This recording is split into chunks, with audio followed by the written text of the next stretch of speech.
CPI Kaipamangalam local സമ്മേളനത്തിന്റെ ഭാഗമായി പ്രകടനവും പൊതുസമ്മേളനവും നടത്തി. വഴിയമ്പലത്ത് നിന്ന് ആരംഭിച്ച പ്രകടനം 3 പിടിക ചുറ്റി അറവുശാല ബസ് സ്റ്റാൻഡ് പരിസരത്ത് സമാപിച്ചു. തുടർന്ന് നടന്ന പൊതുസമ്മേളനം CPI സംസ്ഥാന കമ്മിറ്റി അംഗം KP സന്ദീപ് ഉദ്ഘാടനം ചെയ്തു.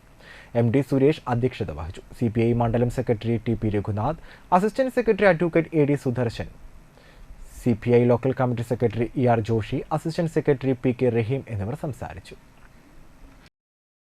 തോൽവികൾ പഠിക്കുകയും പരിശോധന നടത്തുകയും പിഴവുകൾ പരിഹരിച്ച് തിരിച്ചു വരികയും ചെയ്ത ധാരാളം രാഷ്ട്രീയ സന്ദർഭങ്ങൾ ഇന്ത്യയുടെ സാമൂഹിക ജീവിതത്തിൽ കമ്മ്യൂണിസ്റ്റുകാർക്ക് ചൂണ്ടിക്കാണിക്കുവാൻ വേണ്ടി കഴിയും. ലോകമെങ്ങും അഭൂതപൂർവമായ ജനകീയ മുന്നേറ്റങ്ങൾ ഇടതുപക്ഷ രാഷ്ട്രീയ ധാരകൾക്ക് അനുകൂലമായി ഉയർന്നു വരുന്നൊരു കാലം.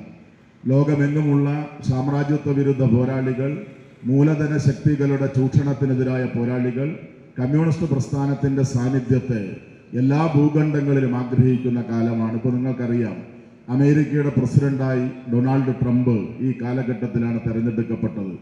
ട്രംപ് അമേരിക്കൻ പ്രസിഡന്റ് ആകുന്നത് കൊണ്ട് നമ്മുടെ ജീവിതത്തിൽ എന്താണ് കുഴപ്പമെന്ന് ചോദിച്ചാൽ അതിൻ്റെ അനുഭവങ്ങൾ ഈ കഴിഞ്ഞ ദിവസങ്ങൾ